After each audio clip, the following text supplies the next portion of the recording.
Hello, I'm Gaurav Narain. For those who are not too familiar with me, I've been doing Indian equities for almost 30 years now. I'm based out of Mumbai, and I've been the principal advisor to the India Capital Growth Fund for over a decade now. The fund invests only in Indian equities. That's the only product we manage.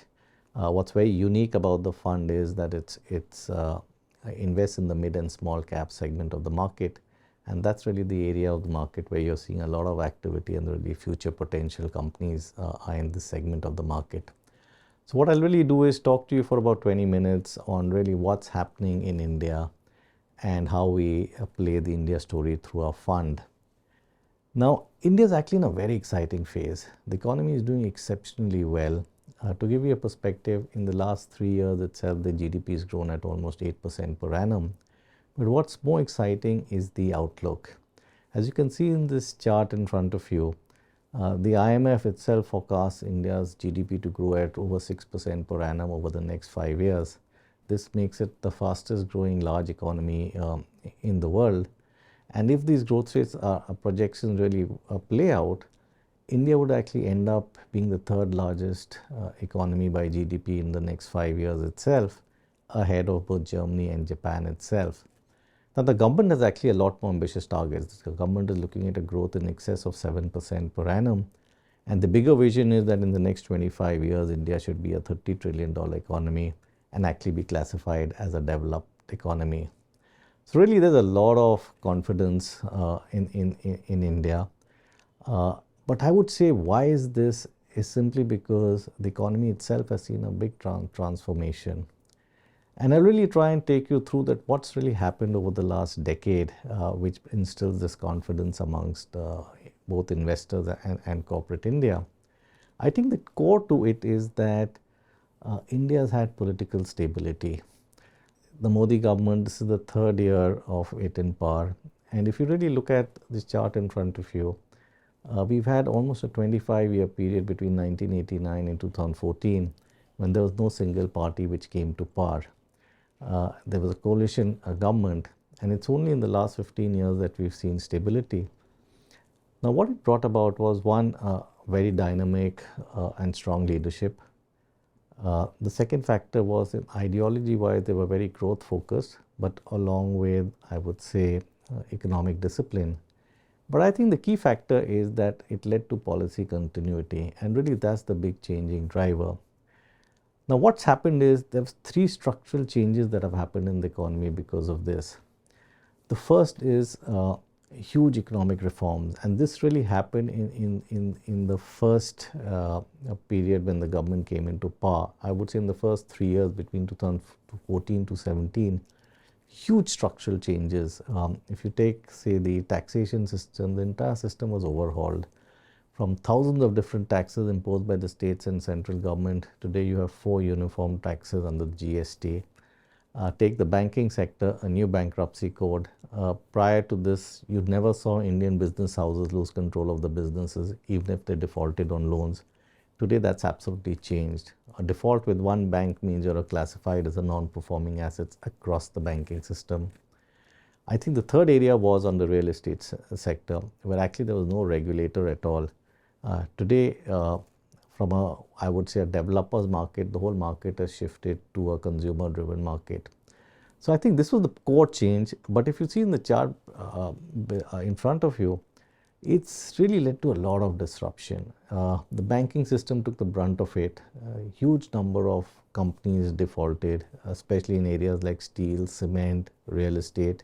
In fact, in real estate, we understand almost 60 to 70 developers collapsed. But what it did was the banking sector took a big hit. But today, if you really look at it, the non-performing assets of the banking sector are the lowest in history. Take corporate profitability. That also collapsed simply because of the businesses going bust. Companies looked inwards into addressing their balance sheets. But today, corporate profitability is also at an all-time high. So really what I'm trying to say is the Indian economy today, the balance sheets are very strong. The second big change that happened was that in the same period over the last decade, India has really rolled out its infrastructure. Almost every core infrastructure from airports to roads to rail has almost doubled. What's important is the quality of infrastructure. So today, if you land in an airport in India, it's one of the best you'll find globally. So what this has done is that today India is actually cost competitive with economies in the Far East. And so that today, if you want to set up a plant, the time periods actually come down by half. I think the third big change that's happened in India is that is this digital infrastructure. And I would say that's a game changer for the Indian economy. And why I say that it's very different from what you see in the Western world. And the big difference is that in India's digital infrastructure is owned by the government. So it's very high volume, very low cost, and the private sector leverages on it. And I'll spend 2 minutes on what's really changed. I think the core of the infrastructure is what we call a digital identity. Every Indian today has this unique biometric identity, which is really is the core of it. And if you really look at it, about a decade back, you had 500 to 600 million Indians who actually had no identity, simply because they were born in rural India, they did not have a birth certificate, so nothing to prove who they were. Today, you have this 12-digit number, and even your fingerprint can be used as a KYC. So the purpose of the identity is only one. It's used as an authentication or a KYC. Now, once this was in place, what you've seen is the banking system has been able to open accounts with every household. It's largely why? Because the cost of opening accounts has come down dramatically. And the second, and you have a basis of opening because your KYC can be done. And the second big change that's happened is it's led to a telecom revolution, where telecom companies have been able to open accounts across the country, a billion telecom customers. This is called the Jam Trinity in India. And post this, the government's really rolled out platforms upon platforms of applications which the private sector leverages on. And I'll give you an example.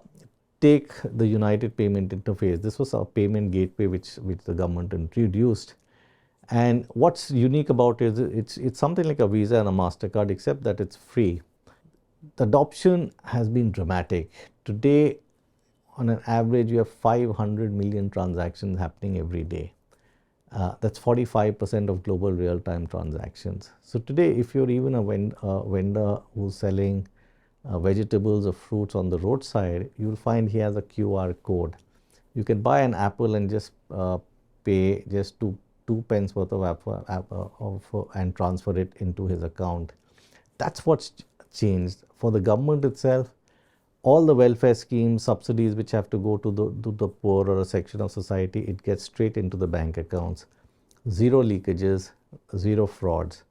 So it's done 2-3 things. That I think the first is that it's led to huge efficiencies in the system, both for the government and the private sector. The second, it's really bridged the gap between rural India and urban India. And the third, I would say, is that India has become an extremely data-rich country. And I would say India would eventually be at the cutting edge on the application of artificial intelligence. What it's done is already it's led to huge improvement in decision making for both the private sector and the corporate sector. So really, this has been the core background to what's happened over the last decade. And since COVID, the government's really focused on growth. It's done it through two means. The first is government itself has funded out infrastructure, really to kickstart the growth process. And as you can see in the budget itself, over the last 5 years, the capex in the budget itself has trebled. And this has been across infrastructure assets, be it roads, rails, and you can see that in the order books of companies. Today, even if you look at order books placed in the economy, the pipeline is over $1 trillion just in infrastructure. I think the second area that's happened is that the government, to incentivize the private sector, has come up with a lot of incentive schemes called the production-linked incentives. Very targeted, 14 sectors identified, and the basis is really where India is a very large market, but is importing a lot of products, particularly from China, or B, India's inherent manufacturing strengths. And I'll give you an example of the success of some of them. Take electronic manufacturing. The first PLI came up for mobile phone manufacturing. About 7-8 years back, India used to import all its mobile phones. Today, it's a market of 150 million phones, but all assembled in India. It's not just that. Companies like Apple have already shifted 14% of their global production into India. India is exporting $15 billion worth of phones out of India. But what's most exciting, it's really now the focus is on value addition. So really you've got these PLI schemes for batteries, PCBs, displays, and now even semiconductors. In fact, 10 billion subsidies there for semiconductors, and this was launched a year back, and already you've got 5 companies which have started construction of plants. So the whole idea is that in mobile phones, from 15 to 20% value addition, you're going to go to almost 45-50% in a few years from now. So this is just one example of how things have transformed on the manufacturing side. And the government itself anticipates, simply because of these incentives of $33-34 billion, you're actually going to see an output of almost $500 billion over the next 5 years. So that's what's changed in India, that the investment cycle is very strong.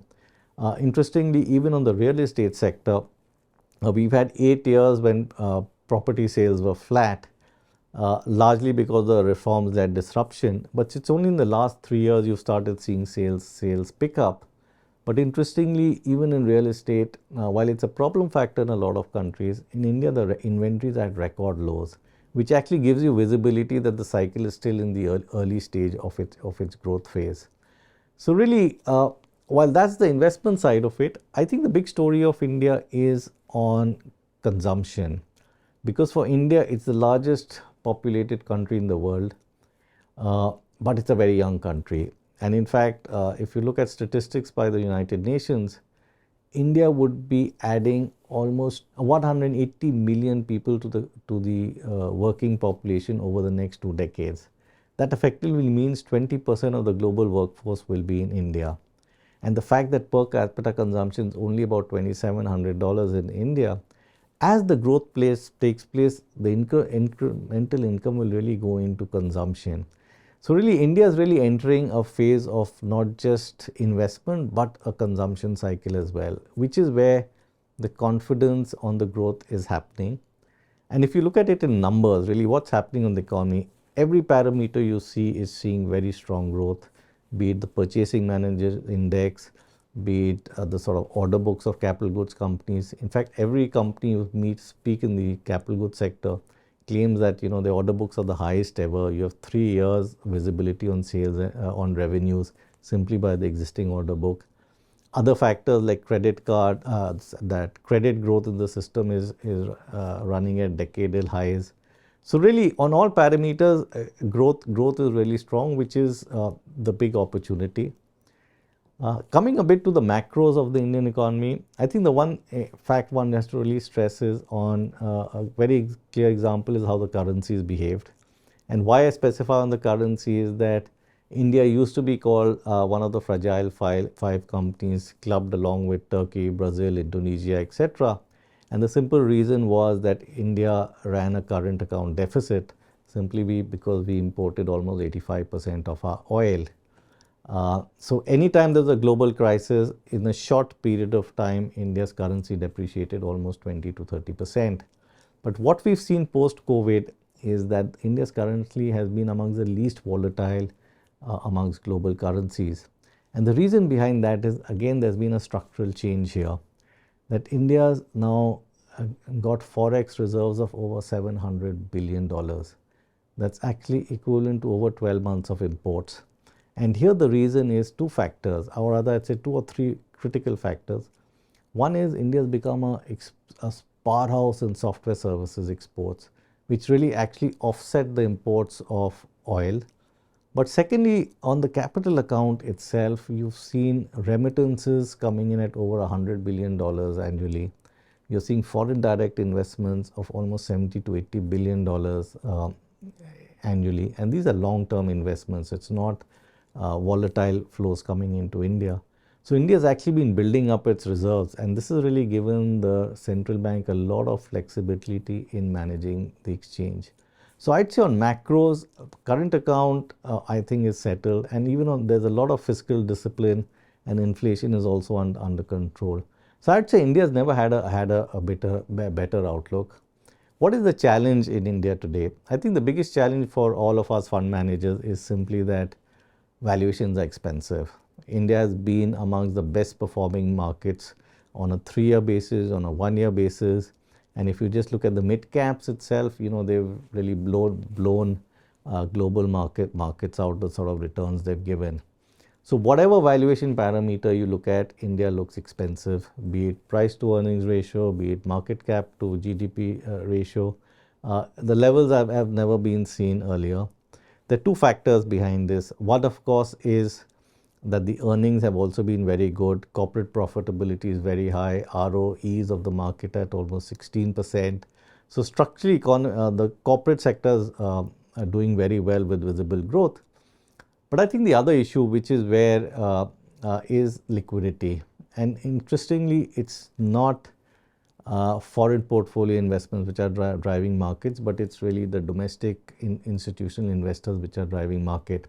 In fact, if you look at data, since 2021, domestic institutions, including mutual funds, have received over $100 billion of net inflows. In contrast, the foreign portfolios investors have seen just about $17 billion in this period, but that's been very volatile. A lot of people believe this is structural, and largely because a lot of this inflow is coming in the form of systematic investment plans. These are small ticket size inflows coming from retail investors in tier 3-4 cities, and it's been sustained irrespective of volatility in the market. In fact, if you track it over the last 5 years, every month you've seen inflows of at least $1 billion, if not more. And over the last 12 months, this trend has actually gone to beyond $2 billion a month itself.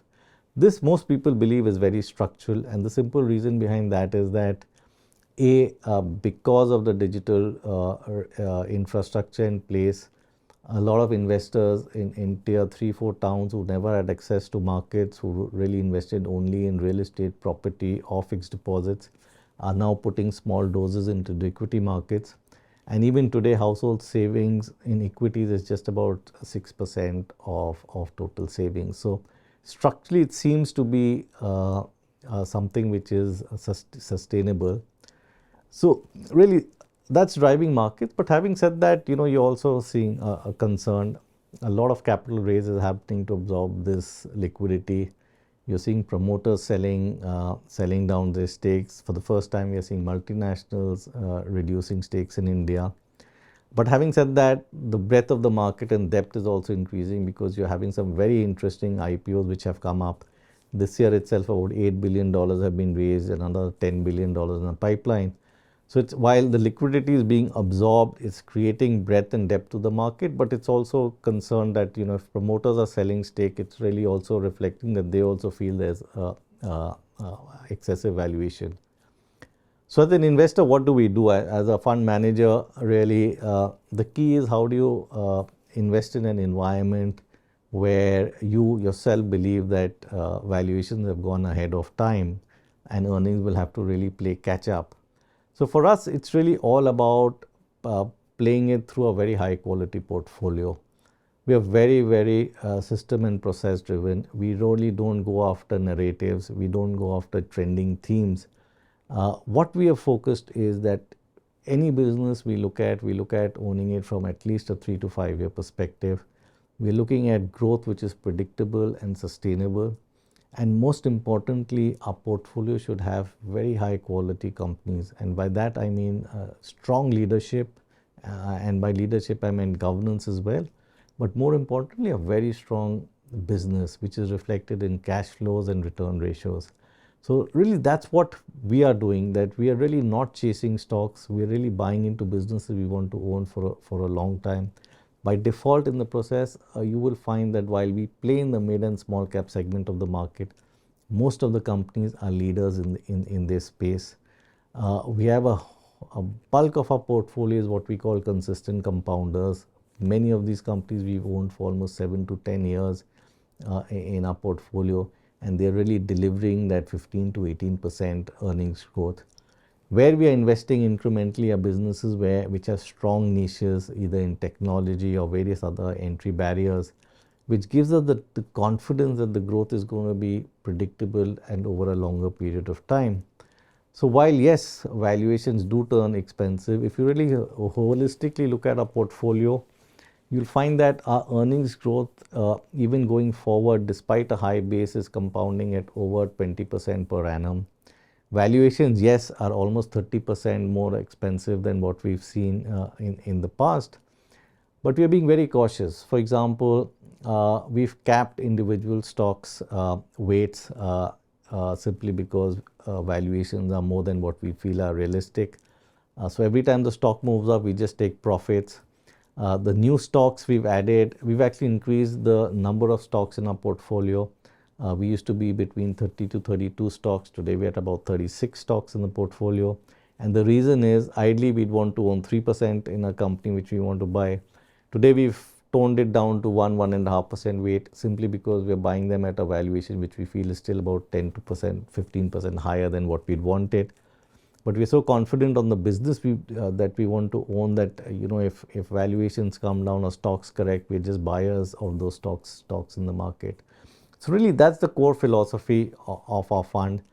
So really, while the markets, I would say, is expensive, as long as you're confident on the earnings growth, I would say time would bail you out.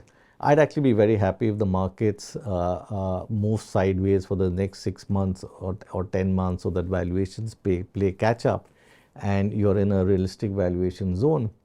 But my fundamental belief is, and if you really look at India's market performance over long-term time periods, and we have that in the chart in front of you, that even over a 10, 15 and 20-year period, Indian markets have been amongst the best performers globally.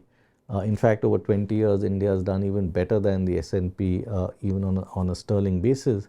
And the simple reason behind it is that India is an economy where GDP growth flows down into earnings growth. And if you really look at India's GDP growth over the last 2 decades, it's actually compounded at about the nominal GDP growth has grown at about 9.3% per annum over the last 2 decades. My fundamental belief is that in the next period, India's nominal GDP growth is definitely going to be in double digits. Whether it's 10% or 12% is difficult to calculate, but it'll definitely be higher than what we've seen in the past. And this is going to be sustainable for several years to come. So India, I feel you should actually look from a longer term perspective, that over time it will deliver returns, and there could be a bit of short term pain and volatility because of current valuations. But the economy is structurally sound, and a lot of the hard work has already been done, and it's now all about execution. So in summary, I would say that the Indian economy is doing extremely well. There is a lot of growth, and the growth is sustainable. The only challenge is valuations are expensive. But if you look at it from a long-term perspective, the earnings growth is going to be sustainable, so valuations would play catch up eventually. Thank you so much for listening. In case you want any other further information, do look at our website.